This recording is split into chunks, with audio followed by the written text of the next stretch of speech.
Hello, everybody. Welcome along to your Scottish football show, your Sunday night show, brought to you by the Rangers Rabble podcast to discuss everything and anything Scottish football. Joining me tonight for this show, I made that sound a wee bit exciting there, is Connor. Connor, how are you? Try to say I'm not an exciting guest to have, no? Is that what we're saying? I see you more than I see my wife, so no. I mean, that's a you problem more than anything else, to be fair. Yes. But aye, all good. I've been a fairly chilled Sunday since the afternoon rabble, obviously this morning. So I feel like it's been a quick day though since then. That last 7 hours and change, 7 about hours is just flowing.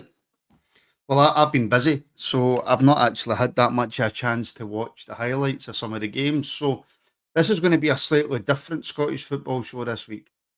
What we are going to do, we're not going to go into so much detail about the games, even though, Connor, I know that you've seen them. And if there's specific incidents in the games that you want to talk about, then we shall. But this week's going to be more about the results and what they mean for certain individual clubs and certain managers. And we're going to start, Connor, this week with the news that obviously Hearts have parted company with Neil Critchley after a 1-0 loss at Tynecastle to Dundee.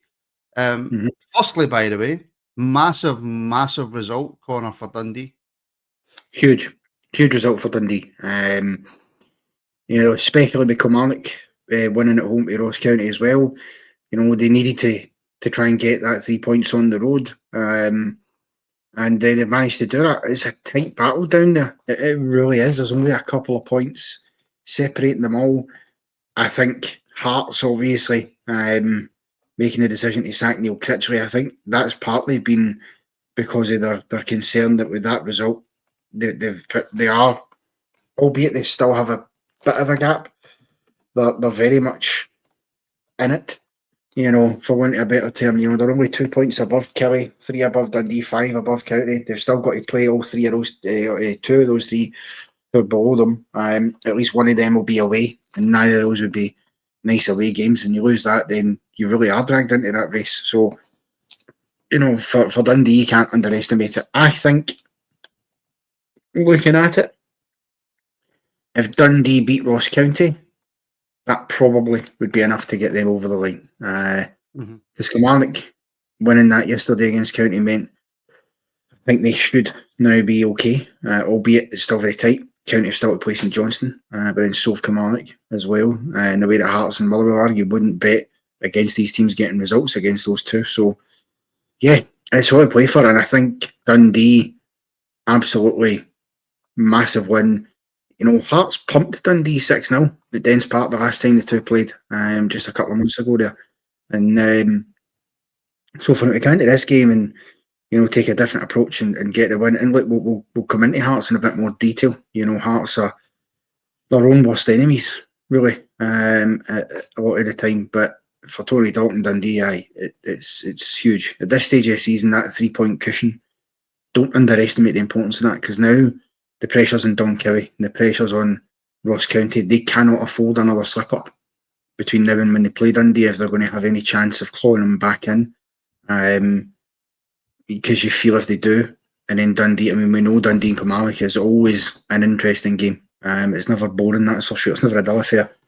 So when that game rocks around again, that's a game that Ross County will be looking at intently, hoping that Kilmarnock will do them a favour now that they're the ones that have hopped just above Dundee. So yeah, it's a tight race for that playoff berth. And listen, it wouldn't even be easy even to stay up through the playoffs. I think that's why the teams are so determined to win it, because the fact is it should be Livingston that are in there, because Falkirk should beat Hamilton.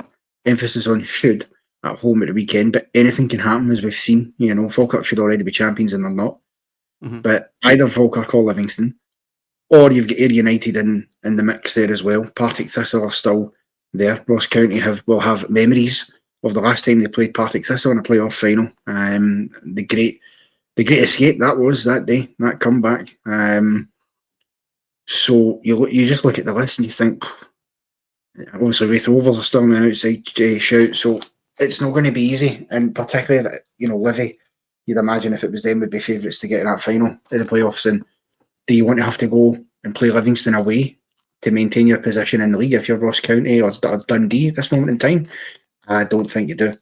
No, no, you definitely don't. And obviously, like Martindale's got plenty of experience in the top flight. Knows how to approach games against teams in the top flight. Just going back to Critchley and Hearts, let's focus on that for a bit if we can. Is that a fair sacking, Connor? Now, the reason that I ask, Critchley came into Hearts when they were stone bottom of the league. Their worst start, I think, in over 100 years from Stephen Naismith. Critchley came in, sort of steadied the ship at one point, had them fighting. In fact, the last game before the split had them fighting to just get into the top six. Mm. Is that? I mean, look, I'm not a Hearts fan. I don't watch Hearts every week. I don't know how Hearts play, if it's good, if it's bad, if it's indifferent, if it's boring, if it's exciting. I don't know. Is that a fair sacking, Connor? I think over the piece, yeah, possibly. My only thing is, I question the timing around it. I mean, I'm not sure who they've put in charge for next week's game or if they're going to appoint somebody in, but it's a weird time to sack a manager with 5 games left to go in a season. They're probably safe. Probably safe isn't good enough for Hearts. They need to make sure they're definitely safe. And as we said, losing yesterday certainly drags them in a bit nearer to the scrap at the bottom end than they'd like. But where's the value in sacking Critchley? What is the move here then? So we're going to sack a guy we've only brought in 6 months ago. And make no mistake about it, he was already mopping up for the mess Stephen A. Shane left. Let's not kid ourselves here, And Critchley deserves some criticism, absolutely, for not improving it more. They should have got over the line and been in the top 6. I think that's a real frustration for them. And then, of course, last week in the Scottish Cup semi-final, going out as well. And we said 2 weeks ago in this show, Martin, that the only thing Hearts could do now was go all out, bolster a wall to try and win that cup competition, because it was all they really had left in terms of trying to snatch a European position. It then ends up in the place where they fail to do that. They play out one of the most boring, worst game of football you'll ever see at Fir Park in a 0-0 draw. It was very 0-0. And that, to me, sums Hearts up, because they don't score enough goals. I mean, there's, I think, the last 4 league games now without a goal. Can't have that. And they're not getting hammered. They're losing by a goal. 1-0 they've lost there, 0-0 with Motherwell, 1-0 prior to that to Dundee United as well. It's not as if this isn't a recurring theme. It's not as if they're scoring loads of goals and they're just getting unlucky. They're not putting the ball in the net, and they're creating the chances to do it. They've got a guy up front in Cabangu who contrives to find a way of missing more chances than Dessers, to be perfectly honest with you. And you wouldn't think it's possible, but he does. He gets into great positions all the time. Just can't apply the finishing touch. Or then you've got Vargas, who should have levelled it for Hearts towards the end of that game, and at least snatched a point for him when that ball breaks to him. But he doesn't. Instead of putting it in the corner, he goes for the safe finish into the centre of the goal, which makes it an easier save for the goalkeeper. I'm not going to say absolutely easy peasy because it's for close range, but again, it's moments like that aren't helping them. I also feel, though, as well, that Neil Critchley has been unlucky to a certain degree. I mean, I think last week, when you're playing that cup final, the semi-final, they were the better team for most of that first half. They were dominating Aberdeen. They were creating the chances. Again, they weren't putting the ball in the net, which is the key component here. That's the recurring theme of their issues this season. But you think about that and you go, well, okay, we're not scoring. But then the problem is they're always conceding. They're not keeping the back door shut. They're getting caught, which they did against Aberdeen, and then they went down to 10 men. And at that point, fair play to them. They dug in, got back to 1-1 and took it to extra time, and only lost with 9 men ultimately in the end. That's what it took for Aberdeen to get past them. So that was something they could have clung on to a bit and went, well, look at the effort we put in there. Look at the desire we showed. Go and show that and win the remainder of your games and make sure you finish best of the rest. Have a better points total than the team in 6, so you can at least flag that up and say, well, there you go. So I just don't know what the option is now. He's not had a pre-season. He's not had a full summer transfer window. Who's next? Who do they think's out there that can do the job? I mean, I said when they sacked Naismith, why not bring Stephen Robinson in? We spoke about him a couple of weeks ago. Maybe this time they'll look at him. But for what I understand is they used an analytics company to make the decision to hire Neil Critchley, which I find just bonkers. That's no way to hire a manager. Yeah. No, it isn't. It isn't. It's the Moneyball thing, isn't it? That's what it sounds awfully like, the Moneyball thing. But yeah, I mean, there's a few people in the comments as well saying it's a strange time to sack him, because I would go one step further than you, Connor, and say that Hearts are safe. I don't, but because of the team, the way that the split works, the teams that need to play each other, it's effectively going to finish the table's going to finish the way it is, with St Johnston are gone, and I think Ross County will finish in that playoff. But I think Hearts are safe. Like I say, where he came in, blink if you're in danger. I'm not in danger. When he came in, Connor, like you say, Naismith stunk the place out. Absolutely stunk the place out. I think it's a little bit unfair for a manager who has come in midway through a season, hasn't had a chance to do his own pre-season, hasn't really had much of a chance to bring in his own players. 4 games left to go of the season when your team's pretty much safe, and he would keep them up anyway to let them go. I think they've put themselves in a worse position now, because, like you've just said there, who do Hearts now bring in? What, does Craig Levine come back for the last 4 games? Right. Who is it? Austin McPhee's, he's still there.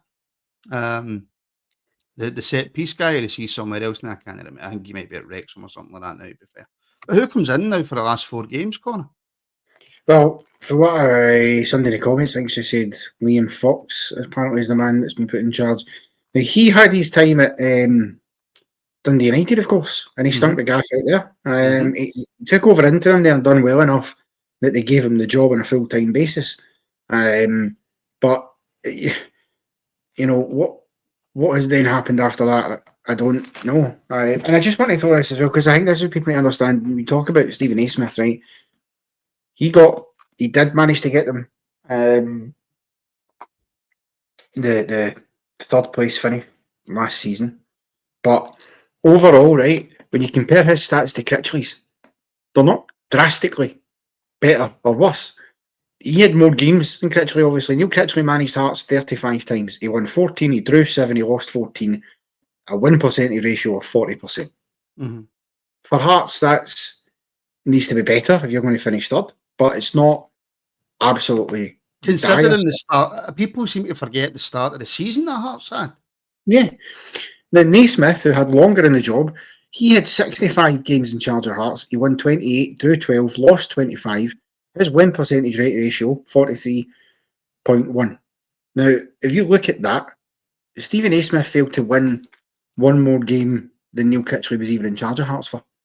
So in that aspect, it's not. I don't know what the shift they were hoping to gain was. When Critchley came in, they were sitting second bottom. It was, they played Hearts in the Edinburgh Derby earlier this season, and the 2 of them were at the bottom of the table, and you thought, Jesus, this is going to be a relegation battle between these 2. This is ridiculous. Now Hibs kicked on big time for Davy Gray, turned the corner, got it right, went on a run. They are sitting where they are, albeit they lost to Aberdeen at Peterhead at the weekend. But you had, well, that's the other thing as well. Jack Roberts has got a point. Shankland was on fire for Naismith last season. This season, Naismith changed his position and put him into midfield. Shankland, as we spoke about before, I think he had a bit of a strop because he didn't get his move, and that's the combination of factors has led to a worse season for him. But back to the point, he done at least what he was asked to do. He was asked to pull them out of that, and he was a game away. He just needed to get that win on the board to take them into the top 6. It should have came at home to Dundee United, but Dundee United are a decent side, who are sitting in 5th, battling away for the European spot. So you can kind of see that and go, well, I can see how you lose that game, even if you maybe shouldn't. But in Motherwell away, okay, it's not easy. We're away to Fir Park for if your Hearts, I get that, but they should have got to be winning that. And so that's those wee moments that's cost them. But ultimately, he's done. Liam Fox is going to come in. What are they asking him to do? Keep us up, Liam? Are they trying to tell us that they don't believe Neil Critchley would have kept them up? No, they Because were. right now, that's the only thing they've got to make sure of. That nothing else matters. It's not like they can still go and get a European spot or something. They can't. It's finished. So 5 games, keep yourself up, pick up a couple of points and a few wins. That's all. I can't see how Neil Critchley wouldn't have done that personally. And then, No, no. by all means, at the end of the season, when the summer comes, then review it absolutely. Then reflect upon it. Then have the conversations with Neil Critchley and say, "Look, Neil, this this isn't good enough. You know, where do we go for here? Is this the right fit for us, or do we need to make a new change and go in a different direction for next season?" That's when I'd have done it. It just felt so premature because I seen it breaking. And I could on the reaction last night just before we went on, and I'd said to Ian Stewart, I was like, Hearts have just sacked Critchley. And that was hours after full time at Tynecastle. So yeah, I don't know if it's been a knee jerk reaction. It was obviously in their plans to do it because it happened so quickly. Really? But Janet's asking, Connor, but just before we move on, do you think all the talk constantly about Shankland to Rangers has affected his performance this season? Now, again, I'm not really in a position. If there's any Hearts fans watching, please do let me know. It would appear, Connor, that they seem to have moved Shankland's position to play in a sort of number 10 role. From what the very few times I've seen him, and for what I hear and see on social media, he was one of the most deadly strikers in Scotland, and Hearts have moved him to a number 10. Yeah. Again, that was a decision that Naismith made initially, and then Neil Critchley stuck with it for some reason that I don't know why. That has had an impact on him because that's not his natural position to be played in the number 10 role. And I think when you look at it, obviously he still has to perform better. He is still the captain of the club. You expect better. 4 goals I think he scored this season, 4 or 5. Miles off the pace for Lawrence Shankland. That is utterly dreadful by his standards over the last couple of years.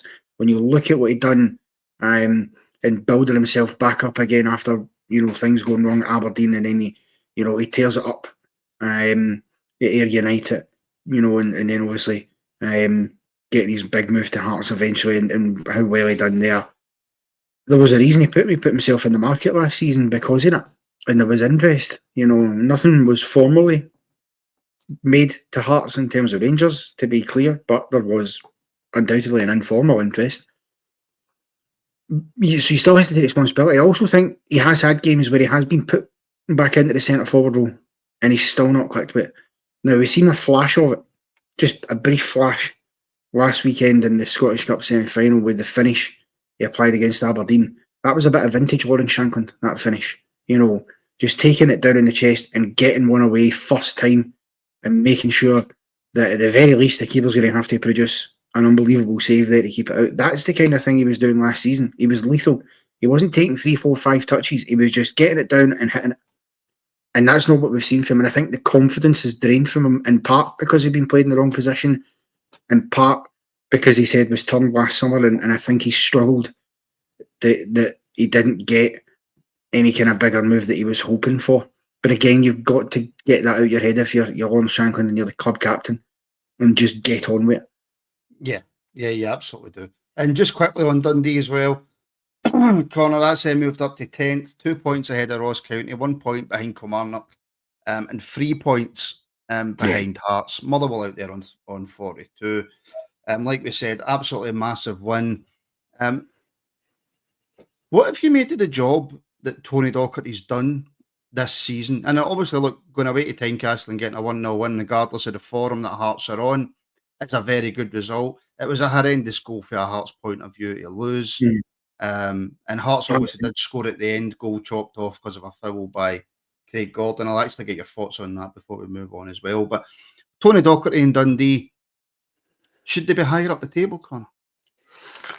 They should be on paper when you look at their squad. Because you look at them and you look at, say, St Mirren, and you think, on paper, is that squad all that much weaker than St Mirren's? Not really. I think the one difference is that St Mirren aren't relying on just one main goal scorer. They've got a couple. In terms of strikers, they've got Mandrons, they've got Ayunga, who drops in with goals for them. So I think that helps them. But I think Tony Docherty's been extremely lucky to have Simon Murray. he deserves a mention. Simon Murray, 21 goals this season. After yesterday's goal, what an absolutely fantastic return for Simon Murray for Dundee. It really is brilliant. You see what he done last year at Ross County as well, Martin, 20 goals there. And he's surpassing that this year at Dundee, and you think, well, this guy is hitting form. If you're scoring 20 goals a season for Ross County and Dundee, clubs where you wouldn't associate yourself with getting that many opportunities to do that, it's remarkable. And maybe it's a shame that maybe his age maybe goes against him, but why wouldn't you have a look at him if you're a Motherwell, if you're a Hearts? Do you know what I mean? And you need somebody. Why not? The guy's got goals in the locker. He could be the difference between getting top six and not for those teams. I think the guy deserves that opportunity. Whether he'll get it, who knows? But Tony Dock's lucky this season. He's had Simon Murray because he's pulled his chestnuts out of fire a few times. You know, they've had a mixed season. It's been very up and down. They started the season quite well. They had a good run, you know, pre-season throughout the League Cup, and then they carried that on into their first few games in the league. And you thought, oh, Dundee have started quite well here. Maybe they'll get a run and try and get top six again. Wasn't quite to be for them. And for them to have been struggling the way they had that drop-off. I mean, there was a period, Martin, where they get pumped about 4 weeks in a row. And it was 6 they conceded to the Hearts, and then there was a couple of other games they conceded 4 or 5 in, and you thought, what's happening here? They're falling to bits. But I tell you what Tony Dock has done, and I'll finish on this because I think it's something he does deserve some credit for, is he has, for the first time probably since the early 2000s, he's made Dundee a legitimately tricky place to go for your teams in the top half, for your Rangers, your Celtics, your Aberdeens or your Hibs. He has done that this season. Where he's fell down is the results against some of the other teams round about him needed to be better. But barring a couple of games, you look at the fact that they've taken points for Celtic this season at Dens, they've taken points for Rangers, they've taken points for just about everybody in the top six at one stage. Points for Rangers right now, Connor's not much to brag about. Let's No, be honest. but my point is that you now go to that game and you think, it's not going to be an easy game, Dens. And there was a period of time where you'd have thought, happily go to Dens Park, you'd expect 3 points at a scoosh, you know. But so he deserves some credit for that, but I think they're going to need some serious rebuilding next season because they're going to lose Lyle Cameron, which will be a blow to them. They may or may not keep a hold of Simon Murray. There will be interest for him. I can guarantee that. They also lost one of their best midfielders in January as well to Celtic. Luke McCowan, which I think was a massive blow and a massive turning point in their season, losing Luke McCowan. And so it's things like that. You have to be prepared for them when you're Dundee. That's going to happen. Players start playing like that for you, they're going to draw attention and they're going to leave. That's why Rangers are signing Lyle Cameron, because for all intents and purposes, since Luke McCowan went, Lyle Cameron's absolutely taken that mantle and been tremendous as well for them. So, yeah, it's tough, but they may well do enough to stay up. As I say, I think Ross County is a huge game for Dundee this season. I really, really do. Sorry, I can barely hear you, Connor, because I've got people in the next room screaming and shouting like absolute madmen. I don't know what's going on, but they're screaming like maddies. Right, okay, moving on then. The championship was wrapped up for Celtic away at Tannadice, a 5-0 win, just about as comfortable as it gets. I will put my hand up and say I haven't watched the highlights because I couldn't bring myself to watch the highlights, if I'm being brutally honest with you, Connor. But look, when Celtic need to win, when Celtic need to turn up, because they've been a bit off it as of late. Connor, since January, really, they've been off it because there's not really been much of a challenge in Scotland. When Celtic have to turn up, they do, and most teams in Scotland just can't live with them. Well, yeah. Tannadice appears to be a fairly happy hunting ground for Celtic most of the time. Not always, because they did have I think it was a 0-0 draw there earlier on the campaign, but look, whatever happened this weekend, the league was won anyway. I think as Rangers fans, you look at that and you say, well, if there's anything good you can take out of that for us, it's that it is done, so they won't have the opportunity to do what we done to them in '99 and go and win it at Ibrox, because that would have been the icing and the cherry on top of the very shitey cake that has been this season. So at least that's gone. I don't know if we'll do a Guardiola for them. I certainly hope not. And with the game next week coming up, of course, Jota went off injured for them. Don't know how long he'll be out for, if he'll be back next week. So, from a Rangers point of view, you could probably take some positives. I think from a Celtic point of view, it's been a funny old season, Martin. A funny old season for them. You know, they started well. They were flying for months, and at one point you felt, I tell you what, are we looking at another invincible season here for Celtic? Because there was a time where you just thought, you can't see how they're going to drop points, or not drop points, but lose games of football. But they then have went on and lost 4 games this season. They've drawn 3. By a Brendan Rodgers standard, it's not quite where you would expect it to be, but it's not had to be. You know, and listen, they can only play what's in front of them. Let's not kid ourselves. But and that's a responsibility for us to have to take mainly, but also other teams in the league to have a look at. But they're going to probably go and win a treble. Despite any criticism people want to label it, maybe they're not as good as they were last year. Maybe some of these players, maybe, you know, £11.5 million man Arne Engels hasn't quite lived up to that price tag. Or these are conversations that have been had, but the ultimate truth is, unless Aberdeen do something that they never do and turn up against Celtic and somehow manage to beat them, then Celtic are straight in for this treble again.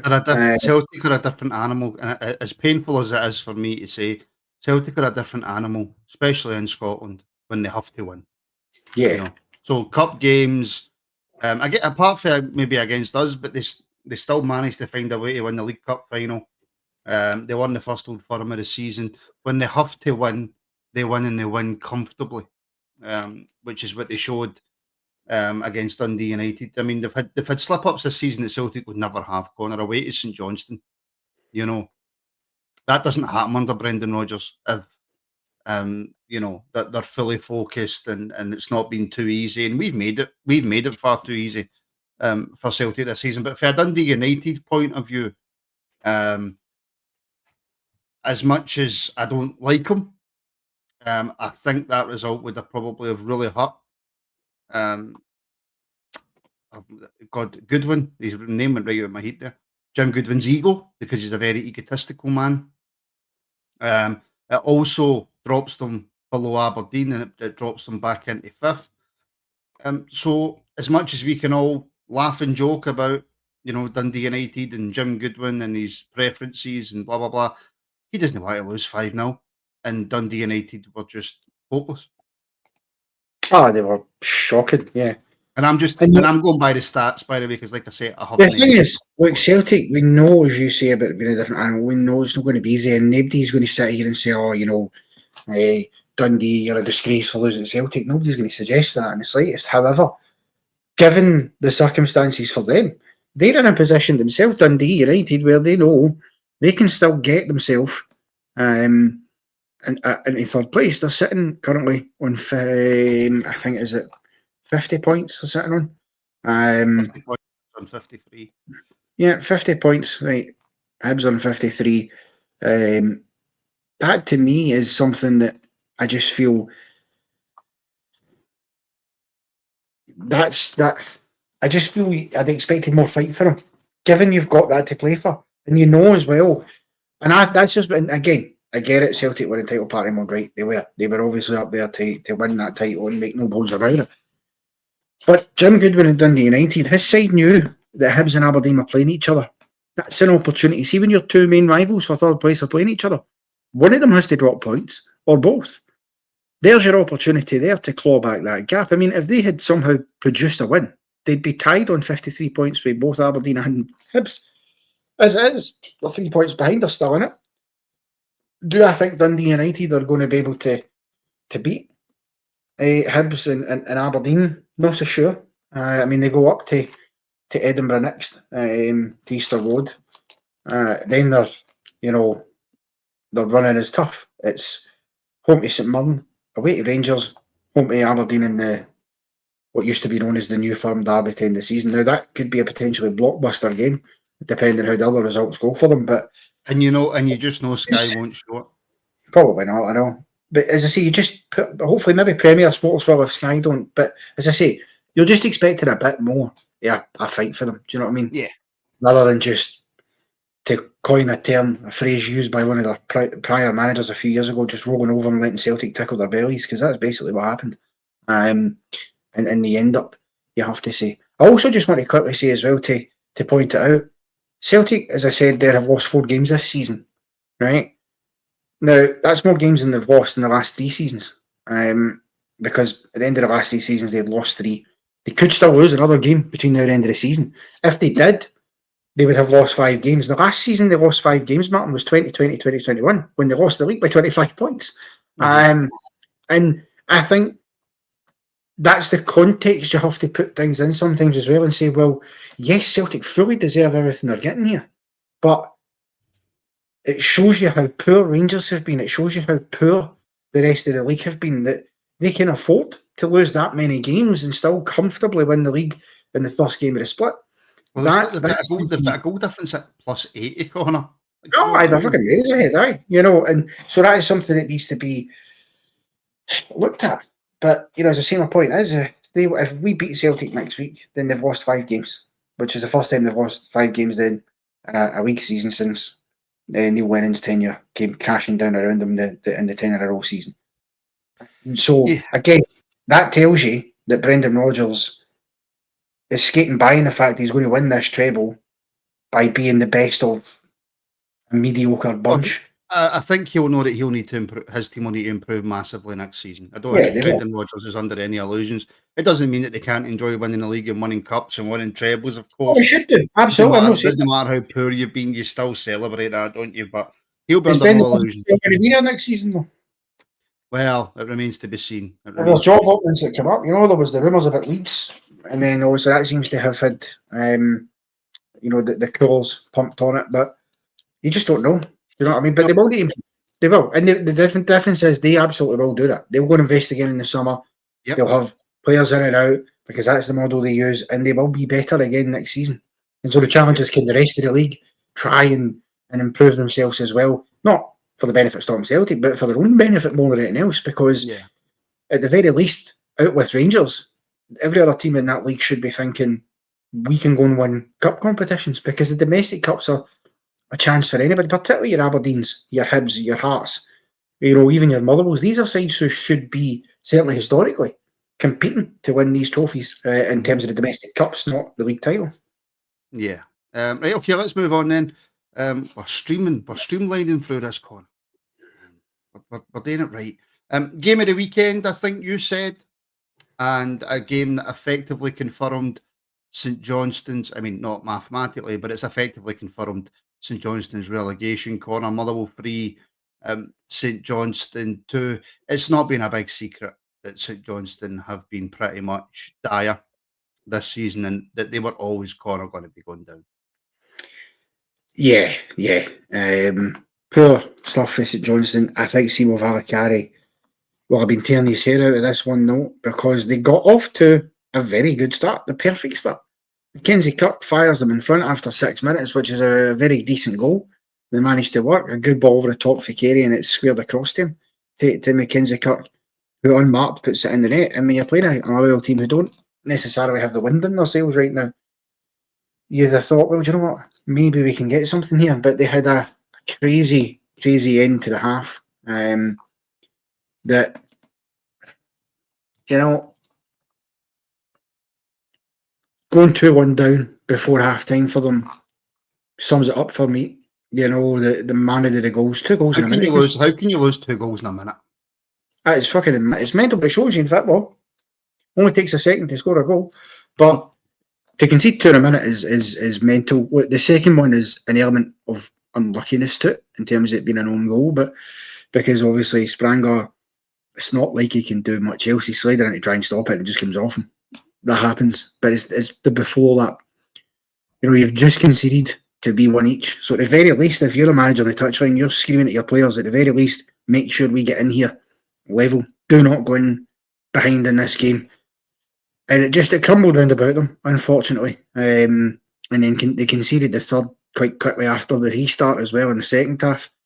before they got themselves back in it, you've got to say they gave themselves a sniff when they got to 3-2 with about 20 minutes left. But, just not enough in it for them. I actually think, and fair play to St Johnstone, when you think about how long they've maintained themselves in the Scottish Premiership this time, it's been about a decade or so since the last time they were relegated when they come up. In that time, they've won 2 Scottish Cups, they've won a League Cup, they've had a hell of a run, St Johnstone, and they can be awfully proud of that because they've punched above their weight and then some. I just think they've struggled since Callum Davidson won that double for them to really kick on in the league. When they lost a lot of those players, they've not been able to get them back. Financially, for the football club as well, though, Connor, they're not. There's no. Let's face it. Out with Celtic, and now obviously with the takeover Rangers, there's no rich clubs in Scotland. And St Johnstone, in terms of the top flight, I would imagine maybe barring Dundee, but Dundee will probably get more money in the bank. Maybe so. St Johnstone will be, right down the very bottom of the league in terms of finance as well. They will be, which makes their achievements all the more remarkable that they listed off there. But I think, much like Livingston, I do think they'll possibly benefit for having a season done in the Championship. I don't think they'll come back up. I don't think St Johnstone will come back up. Listen, it's not going to be easy for them. I think, make no track about that. It won't be easy because the Championship, for me, when you look at it, I think is the most competitive league in the country. Because if you top to bottom, it's an unbelievably. If you top to bottom, they can they're all capable at different times of beating each other. You look at the fact that both Livy and Falkirk, same amount of points getting to the final day and goal difference. That's they're having their own mini helicopter Sunday, right there between the two of them. Well, Connor, see just on that, right? See if you actually look at the Championship now, Falkirk are probably going to come up. Just because of the way that the fixtures are going, but Livingston are running them pretty close. Ayr United are a good side. Raith Rovers are a good team. Partick Thistle are a good team. Dunfermline will regroup for next year. You've got Queen's Park in there, Morton. It's not going to be easy for St Johnstone, and I think there's actually clubs in that Championship with better access to funds and bringing in players, because St Johnstone are going to have to let a lot of players go because of the. When I say wages, it's not mental wages, but it's mental wages for St Johnstone in the Championship. There's too many big name teams in there with more money. I don't know where St Johnstone go for here.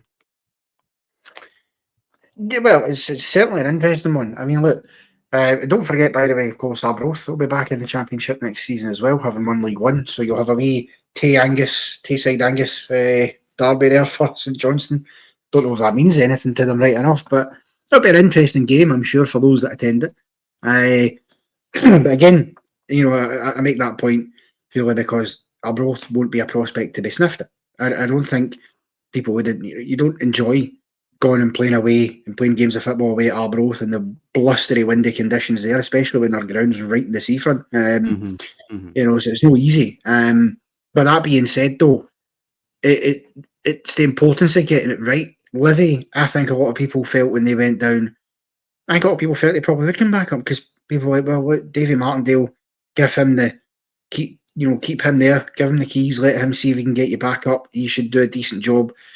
It's proven how difficult it is. Now, Falkirk have made it look easy at times, although their running shows you what can happen. Yeah, it's been tough for them of late. And do you know what? You know what sums it up? Friday night, that game between Partick Thistle and Falkirk at Firhill sums it all up for you in the Championship. The drama to the last second of the game. Partick take the lead early, Falkirk get back into it, Partick down to 10 men, possibly harshly, but whatever. And you think, well, Falkirk should go on and seal this now. The incentive's there. Go and win the title. You're playing Partick Thistle, who are managed by Mark Wilson and Brian Graham. Go and get this over the line now that you're playing 10 men. And then it shifts again because they went down to 10 men and Partick somehow got up the park and win it with the last kick of the ball. That's the Championship in a nutshell. It turns so quickly. And I think that's what's going to be difficult for St Johnstone. They're going to have to go down there and try and keep a hold of a number of the players they've got. I think guys like Graham Carey would be important to keep him because I think he'd be a huge player for them in the Championship. but they need improvements at the top of the park, Martin. That's the concern for me, because outside of Mackenzie Kirk, I He don't won't be see a there goal. next season. He won't be there No, next season. I doubt it. But I don't see a goal scorer outside of him. What I will say, I don't know if you agree, and I'll ask you this question. I reckon Simo Valakari deserves to stay and get the opportunity to bring them back up, because I don't think he's a bad manager. I just think he's walked into a bad hand at St Johnston that was going to be difficult to salvage when he came in the door. I think you have to look at his management style and the way that he wants to play the game, and is that conducive to playing in the Championship in Scotland? And I would have to ask a St Johnston fan, because on the odd occasion that I've been out and I've heard the radio or I've seen people discussing St Johnston, his tactics seem to be just go for it. We're going to play a certain type of football and it's just not working. Apparently, again, I don't know.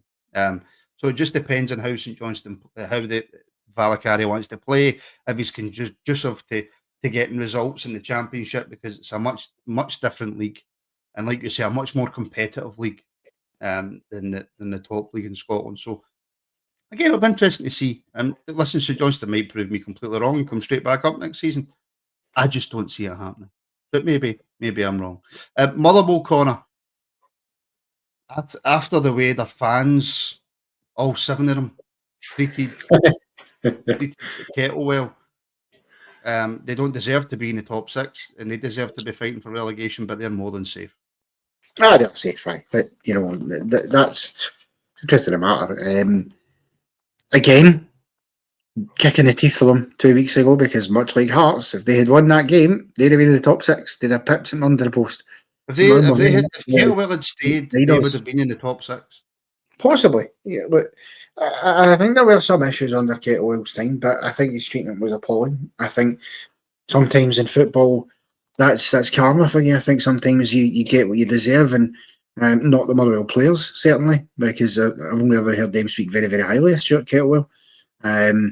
You only need to listen to like Andy Halliday and stuff like that when he talks about it. That clearly the feeling in their changing room, when the dressing room, when he walked away, was one of absolutely bewilderment. They were stunned. They had left. So that tells you the mentality was that they were still very much behind him. Because the club's not, if a manager leaves and the players aren't surprised he's walked or are relieved, that means shit was at the fan. So they'll stay up. They'll finish best of the rest, probably, you would feel now, because they are better than Hearts. The irony being that you would have looked at them in Hearts and went, it could be a decent game in the bottom 6. It won't be. Not after the last time. It'll be piss poor again, I'm sure. So, famous last words, it'll be 5 each now, won't it? But at the end of the day, they're safe. That's all that matters for them. Go again next season. They need improvements in areas of the park next season. This is what I was saying, Martin, about having a guy like Simon Murray, for example, up top for them all. I think that'd be a huge signing for him, especially because, let's be honest, what's Tony Watt really offering them? He's on and off. He's hot and cold. Sometimes he plays well, other times he's not so good. They need better than that. So we'll see where they go. I suspect Motherwell will be in the fight again for top 6 next year, though. Michael Wimmer will no doubt want to properly bring in his, because he's not a transfer window, has he? So he'll want to sign his own players in the summer. Get rid of a few, because they need to get a number of players off the books. 36 first team players is a nonsense for me. That needs changing. So hopefully they do that, and they just trim down the squad a bit and streamline it and just get better quality in the door rather than quantity, because to me that's what they need. Yeah, 100%. Now, a massive one, by the way. I don't think it's probably in terms of the league, the most important one. Hearts. Kilmarnock 2, Ross County 0. Connor. Kilmarnock have been in a horrendous run. It's probably been one of Derek McInnes's worst seasons as a manager in the top flight. I don't think that would be too outlandish and insane. And as the song goes, not to put too fine a point on it, Kilmarnock would have been in 11th had they lost this game, and they would have been in the relegation playoffs. And there would have been a lot of people, because of the performances that Ross County have been putting in as late, would have maybe tipped them to go to Rugby Park and get the win. But fair play to Kilmarnock, they got the win that they desperately needed. They did. They absolutely did. I mean, The pressure on that game for McInnes and the players was huge. huge. Well, we seen there Neil Critchley get sacked by Hearts, but you could easily have seen Derek McInnes be sacked by Kilmarnock if they lost that game. Again, I'd have made the same argument that I made for Critchley in terms of sacking him now. Is that going to gain anything for you? But I can't believe the drop off at Kelly. To go for fourth last season, they finished fourth last year, which is a tremendous season for them. To then relegation scrap this year, and that's a huge win for them yesterday. But they're still in that scrap. They still need to make sure they get themselves out of it. Listen, how much did Europe corner at the start of the season affect them, and do you think that's affected them? The kind of the build off for that has affected them throughout the whole season. I mean, possibly. They weren't in Europe for very long, though. You know, they were only in. They were sort of in and out in August, July, August. So, yeah, it did have an impact in the early part of the season. There's no doubt about that, because their squad was not a squad that's built for dealing with Thursday, Sunday kind of stuff, midweek, weekend football in Europe. It's why, for example, you know, like a Hearts were struggling so bad at the start of the season. That was part of it, because they were struggling to keep up with the demands of that kind of football. They should have been more used to it, because they had it 2 years ago, so they should have understood what to expect it. And you can say the same for Aberdeen. So these squads need to learn. But I think for Kelly, you maybe give them the first month or two of the season and say, okay, that's maybe European hangover. But they've never kicked on. And then in January, they were still very much that they could have finished in the top six themselves, Kelly, at one point. In January, I think they had to have a better transfer window than they did. They had to bring a few bodies in the door in January, and they just didn't. They rested on the laurels. So, you know, that's tough. That does not take anything in terms of the criticism that McInnes gets away from him, because it's been poor by his standards. And I think, remarkably, he's flown so far under the radar in terms of the media, because I've not heard an awful lot of criticism about him, or people saying, oh, you know, could his job be under pressure here? When it really should be. You know, people can say what they like. Well, Kilmarnock only came up 2 years ago. Aye, and the first season they came up was about consolidating that position. They did that. The second season, they got themselves fourth and got European football. Massive achievement for them. And okay, scores are money, but it would have brought some cash into the club, which is much needed. So this season was then about, because this is the progress. Okay, now you've got that last year. This season is now consolidate your top six position now. That's the aim for this season. Make sure you're comfortably there and you've established yourself as a top six club. And they just didn't do it. And it's been poor. Will McInnes still be there, do you think, next season? I don't believe he will be, no. I'm increasingly thick of the belief that at the end of this season, he'll walk, I imagine. He'll probably resign before he gets sacked. He might be sacked before he gets a chance to. Because I think... Next Hearts manager? Possibly. I mean, look, despite what we're saying about him, Kelly, he's still a decent manager, and it wouldn't be the worst idea for Hearts. And I think Derek McInnes, I think it was Mark, made the point in the comments that I think he does want. I think he needs a new challenge now. I think he needs a fresh challenge. He said his time at Kilmarnock, he has taken that project as far as he's ever going to take it realistically, albeit he should still have done better this year. Why not put him in at Hearts? Go see if he can turn Hearts' fortunes around and get him into third or whatever. Do you know what I mean? Or something like that. Or tell you what, better yet, if Hearts go in for St Mirren, go in for Steve Robinson, McInnes could go to St Mirren. They're a better club than Kelly. So I just think he needs a new challenge, Derek McInnes, and so I can absolutely see him leaving at the end of the season and let somebody else take the reins at Kilmarnock for next year.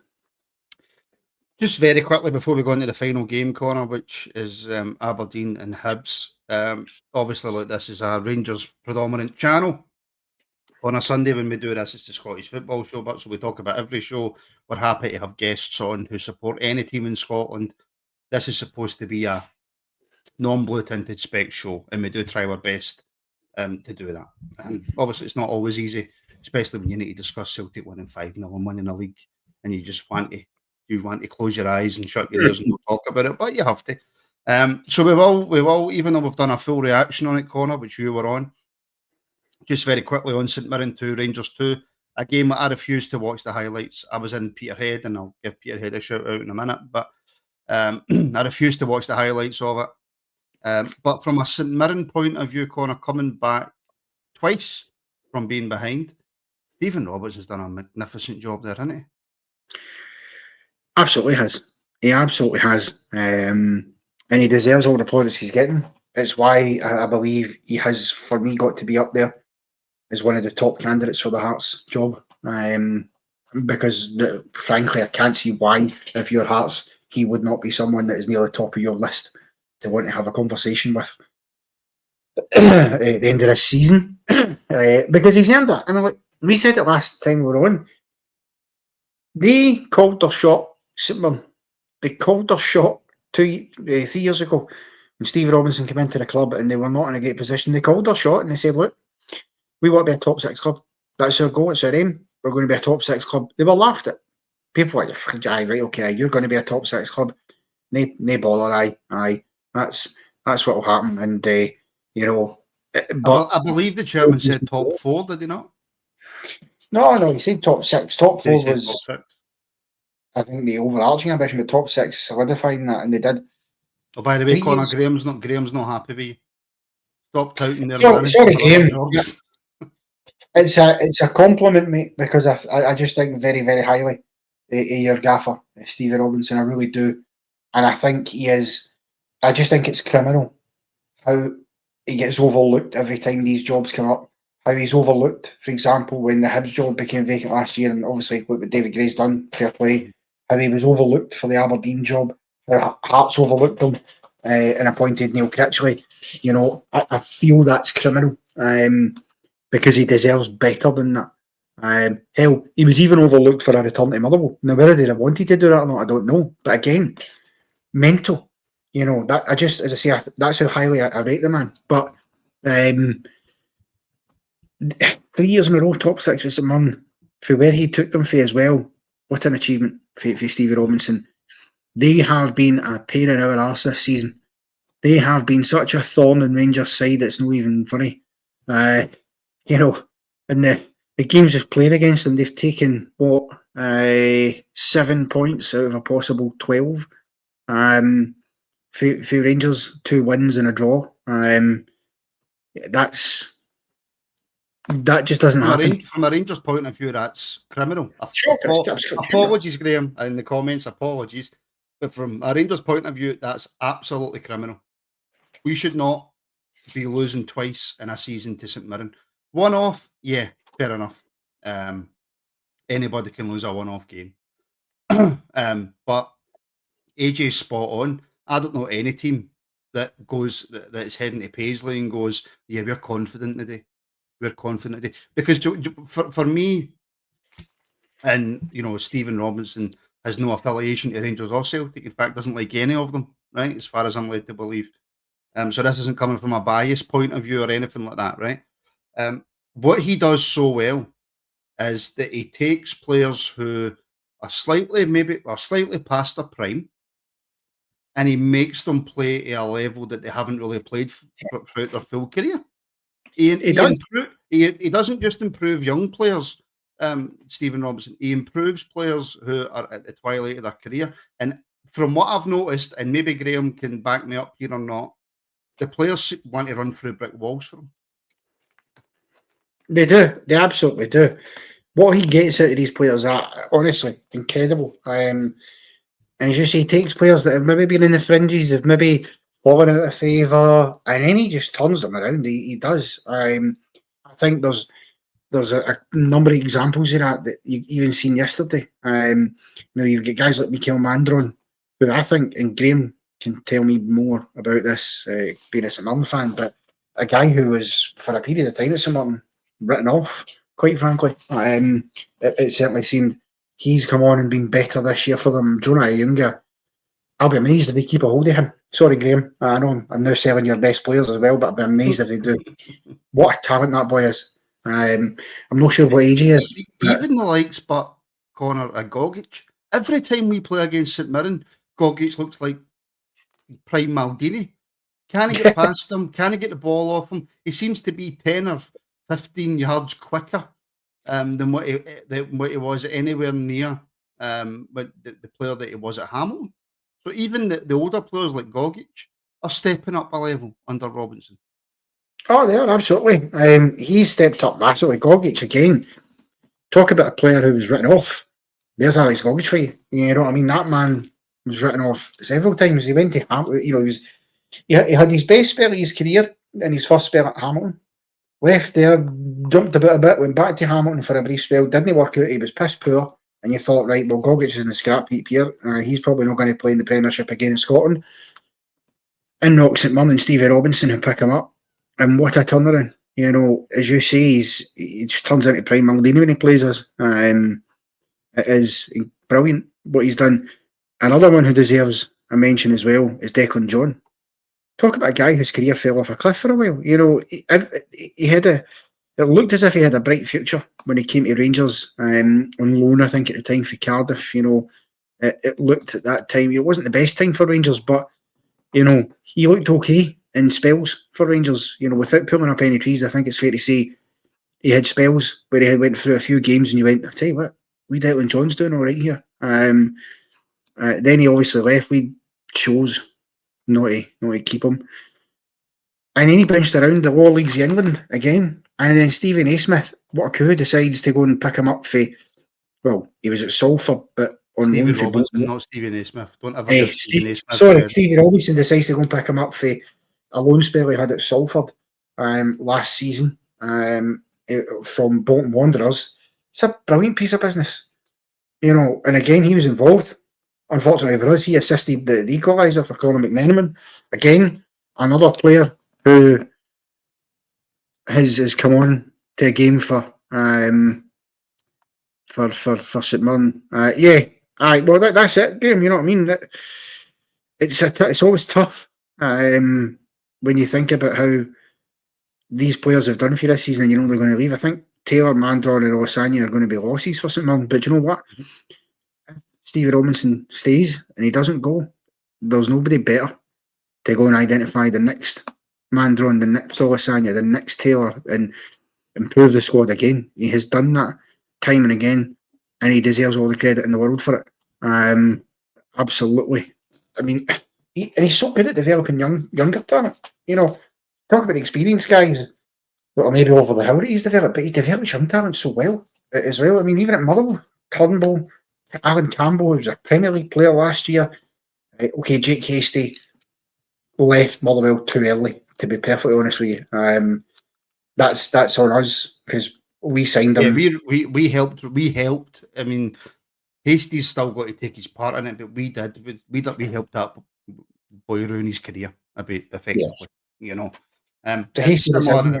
similar to the other things. But however, we are short on time, so we shall move on. We've discussed Rangers a million times. There's a full reaction show. If anybody hasn't seen it yet, go back and watch that, and you can get Connor's thoughts on Rangers at the moment, which isn't great. But however, final game. I was not expecting this result. Connor, Aberdeen 1, Hibs 0. Huge result for Aberdeen, considering, you know, since they fell off a cliff and kept falling. I did not expect them to beat Hibs, who are the informed team in Scotland right now. And the first question I've got for you, Connor, is David Gray, Manager of the Year? Sadly for David Gray, the footballing cabal will not allow that to be the case because Brendan Rodgers will win a treble and he'll get it because he's a Celtic manager on a treble. If you win a treble, you probably should get it. You can't argue with that, you know. But if it hadn't been for that, then absolutely the turnaround that man has had. And I have to hold my hands up. I got it wrong earlier in the season. I had written him off. Come on this show a number of weeks in a row when Hibs were plummeting down the table and then they were sat rock bottom for a period and then jostled my Hearts in second bottom as well. I felt that his goose was cooked. I just looked at it and I thought, I don't know how he turns this around because they were so poor at the start of the season. They really were. But I think what helped them, I think what kicked them on was see when they won that Edinburgh Derby, when the two teams were at the bottom of the table, I think it was at the second one of the season, at Tynecastle, I think that flipped a switch for Hibs. I don't know what that switch was, but it just seemed to flip a switch for them, and they never looked back since then. They went on a run. That was a game that had so much riding on it because you felt if Hibs had lost it, then David Gray might well have lost his job at that stage. That's how perilous you felt their situation was.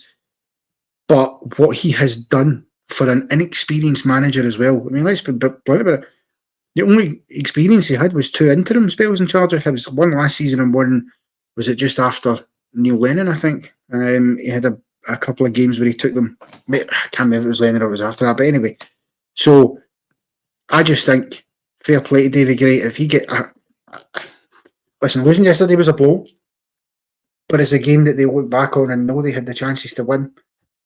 And Aberdeen win it with a wonder goal from, ironically, the former Hibs number 9 and Kevin Nisbet. Well, I was going to say, if the story was going to be written before it, it was going to be Nisbet scoring the winner. yeah, maybe not quite a wonder goal like that, but he already thought he had scored prior to that, of course, and then there was an offside in the build-up. But I just think Hibs, they seem to have the bit between their teeth, and even though the points have levelled up, they've still got a bit of goal difference. You still make Hibs favourite for third place? I do, because they've got that bit superior goal difference, and Aberdeen... If Hibs had won that yesterday, for example, there would be no discussion about who's finishing third. No, but we'll put it this way. Who's more likely to go and pick up the requisite points to the end of the season, Hibs or Aberdeen? Absolutely. Who's more likely to go and take something, for example, for Celtic and Rangers? Hibs, probably. Celtic, I think they go Easter Road, as do Rangers. Not going to be an easy place to go, as both have found out in the campaign. So you have to suspect that they'll be the favourites, and even taking that out of the equation, Aberdeen, I think, go away to St Mirren next. That's not an easy game. That really isn't an easy game to go down to Paisley. And then, of course, they finish the season away at Dundee United. I'm not so sure I'd be putting all my bets on that. I wouldn't be throwing the chickens in the basket saying Aberdeen can and will win those games. They can. I just don't know if they will. Whereas with Hibs, I just think they'll edge it. They'll either get more points or their goal difference will be vastly superior if they remain level on points. Because even if Hibs lose against Celtic, for example, they'll not lose by as heavy a margin as what Aberdeen will. Mm-hmm. No, they won't. And for Tilleen, Connor, that was much needed, wasn't it? I mean, Aberdeen have kind of picked up, but they've been up and down, up and down, up and down. There would have been questions probably about Tilleen's job going into the end of the season. I think there might still be, just because of the sheer drop off. The only reason Aberdeen are where they are is because of that ridiculously good start that they had to the season. Yeah. But what do you make of Tilleen, and obviously getting that result? Which, by the way, putting it into context, is an excellent result against the top team right now in Scotland, form-wise. Yes, absolutely. It's a brilliant result for them. Huge, because if they lose that game and they're 6 points behind Hibs, it's almost certainly over for them in terms of getting third. So, and Jimmy Tilleen said that himself, that they felt that they knew they had to win. It was such a must-win game for them, especially at home, because that's the thing with the split fixtures. They are tough, so you really need to try and win your home games and let the away games take care of themselves. So it was huge for them. And look, they can, as Mark Doyle says, Aberdeen are in a position where they could still finish this season third and with a Scottish Cup trophy in the bank. They could. That they would won't, be. But they could. They won't. Yeah, probably won't. But I tell you what, that would be a remarkable season for Aberdeen, considering everything that's happened this year. The start, they had a record-breaking start in terms of an unbeaten streak. They then had a record-breaking spell in between for the opposite reasons, because they went on the longest ever run without a win, which is remarkable. They stayed the course stayed behind Jimmy Tilleen, because they could have sacked him in that period and they didn't. And now you're looking at it saying, well, there's a lot for Aberdeen to sink their teeth into between now and the end of the season. Do I think they'll win the Scottish Cup? No, because it hurts, because Aberdeen seldom turn up in those games. And that's not just against Celtic, by the way, that I'm talking about, but even at Hampden in general, you don't see many good performances for Aberdeen there.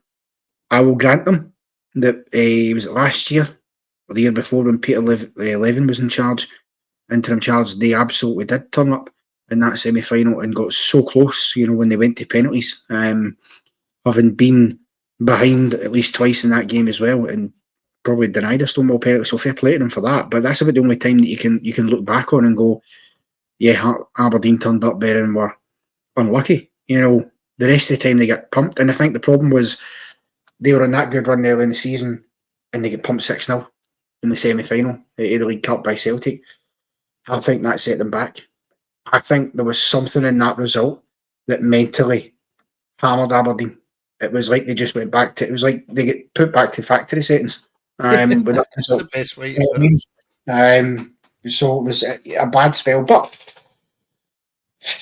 big running for them. Big running. And if they end the season that way, I'll tell you what, if they win the Scottish Cup and finish third, Jimmy Treen would get a nod for manager of the season with a turnaround like that. Yeah, he would. He absolutely would.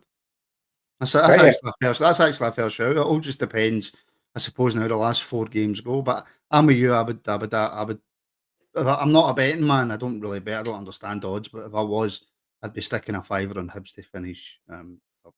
But just before we go, Connor, as this is the SPFL show, that obviously covers all the leagues, even though we only normally discuss the top league. But we have to give a big shout out and congratulations to Peterhead Football Club, who at the weekend clinched the League 2 title. That's them promoted up into League 1. The first time since 2018-19.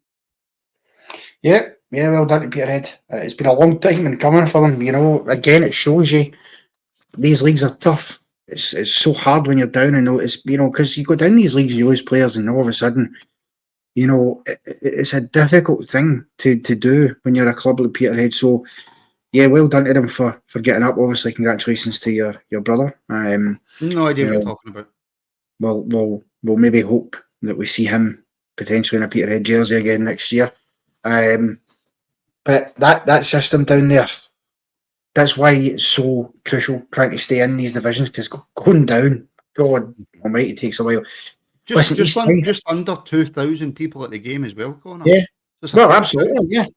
A terrific crowd, but it shows you that when those big games do come up, the locals will turn out for their local side, and I think that's a good thing about Scottish football. Listen, people can say what they like about Scottish football as a whole, right, and the qualities and all that kind of crap. But actually, per head of population, Scottish football is the most attended across the UK. It just is. One of the most attended in Europe. That's a measure of how seriously and how much love people have for the game up here. So, 100%. Yeah, you're delighted. And I think, listen... That's why I don't gamble, Connor. Yeah. Yeah, well... Do you know what? East Fife have got a chance though, Martin. They've still got a chance to come up in the playoffs, East Fife. I know it's not going to be easy. I didn't know their manager was Dick Campbell. Dick Campbell, aye. Yeah, good old Dick. Aye. No, he took him over. Listen, if there's a man that can negotiate the playoffs and get them up, it's Dick Campbell. Look, he'll have to obviously beat either Edinburgh City or Elgin first of all to get to the final, and then, to what I understand, they're looking at Annan Athletic in League 1. I would imagine East Fife would fancy their chances there. They've got a very decent team, East Fife. They do, yeah, and it shows because that's a battle itself that went down to the wire as well. That was a game where Peterhead could win the title yesterday. East Fife couldn't have won it yesterday, but they could have taken it to the last day, and we could have been sitting in a championship-esque situation, levelling points, and Peterhead going away to Clyde, and so fair play to them getting up. Hopefully they'll be able to stay up, but it will not be easy. It will not be an easy task, especially with some of the teams in there. And Hamilton going down will be determined to get back up, so they'll want to punish teams. Inverness in there, who, by the way, I don't know, we don't have time, but they're worth a conversation at some point, because I have to tip my cap to them. They got a massive point deduction earlier this campaign that, by all accounts, should have seen them go down. I think it was something like 10 points or something. And fair play to them. They've clawed it all back, and they're safe as houses now, which is a remarkable turnaround, you've got to say, given the circumstances up there. And I hope, for the benefit of Highland football, that they do stay in business, because I do think it's positive. Having a couple of teams up there is a good thing. As long as they don't come up to the top league, because see that journey to Inverness, Aye, it's an absolute true. nightmare. It's an It's absolute a scary nightmare. arse, aye. But yeah, but look, listen, congratulations to Peterhead. Best of luck in League One next season. And we'll see where my brother ends up, if he's going to stay at Peterhead. I've no idea. He's been drunk since the game, so I've not been able to talk to him. But I certainly will. Right, Yeah, I'm going to Connor. speak to the game and send him to Airdrie. I'm sure he'd do well. Maybe. Connor, thank you very much, my friend. Yeah, absolute pleasure as always. Good way to finish on Sunday. Can I just say as well, the amount of people that tuned in to watch, absolutely phenomenal. Thank you so much to everybody who tuned in. I would just ask you to leave a like and subscribe to the channel if you haven't already. Every like helps. It helps push the show out. And like I say, we're looking to get people on who aren't necessarily just Rangers supporters. We want supporters for every club. Just to give a proper SPFL, a proper Scottish football show feel where you can get differences of opinions from people who maybe aren't just Rangers supporters as well. We can help grow the show that way. So thank you to everybody who tuned in. Again, Connor, thank you. Like, share and subscribe and all that good stuff, folks. And we shall speak very, very soon.